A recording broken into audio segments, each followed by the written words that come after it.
আজকের লেসনে তোমাদের সবাইকে স্বাগতম। হাজির হয়ে গেলাম তোমাদের জন্য ইংলিশের আরো একটি নতুন লেসন নিয়ে, এবং সেটি হচ্ছে কমন মিস্টেক ইন ইংলিশ। ইংলিশের একেবারে একটি বেসিক বিষয়, কোথায় ব্যবহার করা উচিত সে, টেল, স্পিক এবং টক। এই নিয়ে প্রায়শই আমরা একটি কনফিউশনের মধ্যে পড়ে যাই। একটা মজার বিষয় হচ্ছে এই চারটি ভার্বেরই বাংলা অর্থ হচ্ছে কোনো কিছু বলা। তো এই বলা নিয়ে অনেক না বলা কথাই রয়ে যায়। আজকে আমি সমস্ত কথাই বলে ফেলবো। তো চলো ফার্স্টে শুরু করি, the difference between say versus tell. Okay, এই হচ্ছে সে ভার্সেস টেল। সে ফার্স্টে সে পাস্ট এবং পাস্ট পার্টিসিপলটা আমি একটু বলে দিই। সে এটার পাস্ট টেন্স হচ্ছে সেইড, পাস্ট পার্টিসিপল হচ্ছে সেইড। অন্যদিকে টেল, টেল হচ্ছে প্রেজেন্ট ফর্ম, এটার পাস্ট ফর্ম হচ্ছে টোল্ড, পাস্ট পার্টিসিপল হচ্ছে টোল্ড। আচ্ছা, এবার আসো সে সাধারণত আমরা কোথায় ব্যবহার করব। সে সাধারণ কথা বলা, একেবারে সিম্পল কোনো কথা বলার ক্ষেত্রে আমরা সে ব্যবহার করব। For example, I don't say anything, আমি কোনো কিছু বলি না। একেবারে সিম্পল একটি কথা। I say he is good, he says I am good. এরকম সিম্পল কোনো কথা বলার ক্ষেত্রে আমরা সে ব্যবহার করব। ওকে, ফাইন। অন্যদিকে টেলের ক্ষেত্রে আসি আমরা। টেল কোথায় ব্যবহার করব? কোনো ব্যক্তিকে কোনো তথ্য দেওয়া, নর্মাল কোনো কথা নয়, কথা অবশ্যই, তবে সেই কথার ক্ষেত্রে একজন ব্যক্তিকে উল্লেখ করা থাকবে যে আমি কোন ব্যক্তির সঙ্গে কথা বলছি।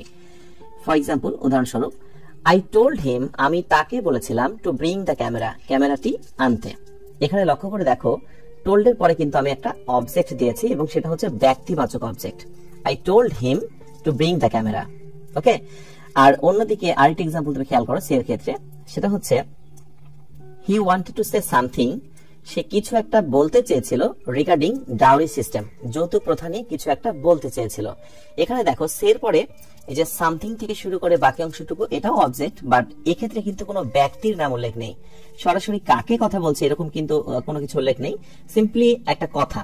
বাট অন্যদিকে এই একই কথাকে যদি আমরা টেল ব্যবহার করে বা টেল ভার্ব ব্যবহার করে বলতে চাই, তাহলে অবশ্যই একজন পার্সনকে নিয়ে আসতে হবে। হি ওয়ান্টেড টু টেল, সে বলতে চেয়েছিল ইউ, তোমাকে।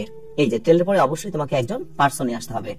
টেল you something regarding dowry system, সে তোমাকে অবশ্যই বলতে চেয়েছিল যৌতুক প্রথার সম্বন্ধে।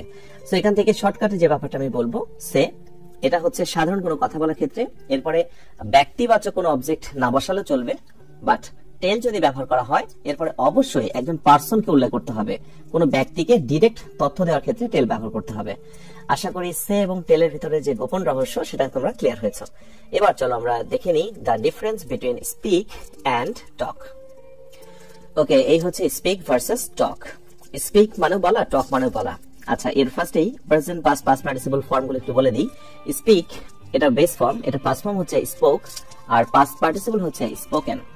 অন্যদিকে টক এটা হচ্ছে বেস ফর্ম, এটা পাস্ট ফর্ম হচ্ছে টকড, আই মিন ইডি যুক্ত করতে হবে।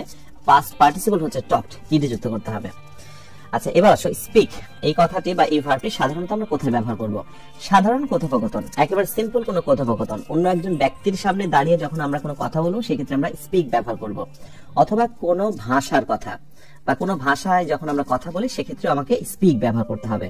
For example, I spoke to my manager, আমি আমার ম্যানেজারের সঙ্গে কথা বলেছিলাম অ্যাবাউট বিজনেস আপডেট, বিজনেসের বর্তমান পরিস্থিতি নিয়ে আমি আমার ম্যানেজারের সঙ্গে কথা বলেছিলাম। এটা রাইট, এটা হচ্ছে ফর্মাল ল্যাঙ্গুয়েজ। ওকে, সো আমরা এখান থেকে আরেকটি বিষয় জানিয়ে দেব, সেটি হচ্ছে স্পিক বা স্পোক এই ওয়ার্ডটি বা এই ভার্বটি ব্যবহার করলে সেন্টেন্সটা ফর্মাল হয়ে যায়। অন্যদিকে আসো, এই একই কথাকে আমরা এভাবে বলতে পারি টক ব্যবহার করে, যে I talked to my manager, আমি আমার ম্যানেজারের সঙ্গে কথা বলেছিলাম অ্যাবাউট বিজনেস আপডেট, বিজনেসের বর্তমান অবস্থা নিয়ে। এটাও ঠিক আছে, তবে এটা অনেকটা ইনফর্মাল হয়ে যায়। সো এই ক্ষেত্রে বলে দিই তোমাদের যে স্পিকের সমর্থক শব্দ বা সিনোনিম হচ্ছে টক, এছাড়া এমন কোনো ভিন্নতা নেই, এটা একটু মনে রেখো। আরেকটি ব্যাপারে আমরা স্পিক ব্যবহার করব, সেটা হচ্ছে ভাষার ক্ষেত্রে। কোনো ভাষায় কথা বলার ক্ষেত্রে আমরা স্পিক ব্যবহার করব। যেমন রাব্বি স্পিক্স ইংলিশ, রাব্বি ইংলিশ বলে, রাব্বি ইংলিশ ভাষা বলে, রাব্বি স্পিক্স চাইনিজ, রাব্বি স্পিক্স জাপানিজ, রাব্বি স্পিক্স ফ্রেঞ্চ। এভাবে যে কোনো ভাষার ক্ষেত্রে তোমাকে অবশ্যই স্পিক ব্যবহার করতে হবে। অর তুমি টকও ব্যবহার করতে পারো স্পিকের জায়গায়, কারণ আমি বলেছি যে স্পিকের সমর্থক শব্দ হচ্ছে টক, তেমন কোনো ভিন্নতা নেই। তবে টক ব্যবহার করলে সেক্ষেত্রে ভাষার নামের পূর্বে তোমাকে একটি প্রিপোজিশন ইন ব্যবহার করতে হবে। রাব্বি টকস ইন ইংলিশ, রাব্বি ইংলিশে কথা বলে। এখানে একটা বাংলায় পরিবর্তন ঘটেছে, খেয়াল করে দেখো। এটার বাংলা ছিল রাব্বি স্পিক্স ইংলিশ, রাব্বি ইংলিশ বলে, ইংলিশ ভাষা বলে। আর যখন বলা হচ্ছে রাব্বি টকস ইন ইংলিশ, তখন অর্থ হয়ে গেল রাব্বি ইংলিশে কথা বলে। একটু পার্থক্য রয়েছে। এবার শেষে দুটো নোট দিয়ে দিচ্ছি, সেই নোট দুটো নিয়ে নাও। সেটি হচ্ছে স্পিক বা টক, এই দুটো ভার্বের যে কোনো একটা ভার্ব ব্যবহার করলেই তারপরে তুমি টু অথবা উইথ এই দুটো প্রিপোজিশন যে কোনো একটা ব্যবহার করতে পারবে, এবং তারপরে থাকবে সামওয়ান। এক্সাম্পল স্বরূপ এভাবে আমরা কথা বলতে পারি যে I speak to you, I speak with you, অথবা I talk to you, I talk with you. ঠিক আছে, সো এই টু বা উইথ এর পরে অবশ্যই সামওয়ান বা পারসন উল্লেখ করতে হবে। অন্যদিকে তুমি যদি স্পিক বা টকের পরে কোনো বিষয়বস্তু নিয়ে কথা বলো, সামথিং কোনো বিষয়বস্তু নিয়ে কথা বলো, তাহলে তোমাকে অবশ্যই প্রিপোজিশন অ্যাবাউট ইউজ করতে হবে।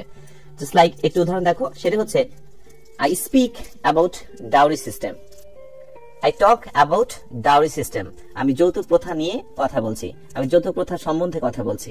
ওকে, সো এই হচ্ছে প্রিপোজিশন নিয়ে একটি ফ্যাক্ট। আর সবশেষে আমি দুইটা বাক্য দিয়ে দিচ্ছি, একটু নোট করে নাও। সেটা হচ্ছে ডোন্ট টেল আ লাই, এবং আরেকটি বাক্য হচ্ছে অলওয়েজ স্পিক দ্য ট্রুথ। এই দুইটা বাক্যে একটাতে রয়েছে টেল এবং আরেকটাতে রয়েছে স্পিক। কি কারণে এই বাক্য স্পিক হয়েছে এবং কি কারণে এখানে আমরা টেল ব্যবহার করেছি এই বাক্যে, এর পেছনে কিন্তু তেমন কোনো কারণ নেই। কারণ শুধু এটাই যে এটা হচ্ছে একটি ফ্রেজ, এটা হচ্ছে একটি প্রবাদ প্রবচন। তো যখনই কোনো প্রবাদ প্রবচন বা ফ্রেজের ক্ষেত্রে আমরা নির্দিষ্ট কোনো ভার্ব বা কোনো ওয়ার্ড দেখি, আমাদের কিন্তু সেই ওয়ার্ডটা সেই ফ্রেজটাই ব্যবহার করতে হবে। তো এই ছিল আজকের লেসন। আজকের লেসনের বিষয় ছিল সে, টেল, স্পিক এবং টক নিয়ে না বলা কথাগুলো বলে ফেলা। আশা করি সবগুলো বুঝতে পেরেছো। খুব শীঘ্রই পরবর্তী লেসনে তোমাদের সঙ্গে আবার কথা হচ্ছে।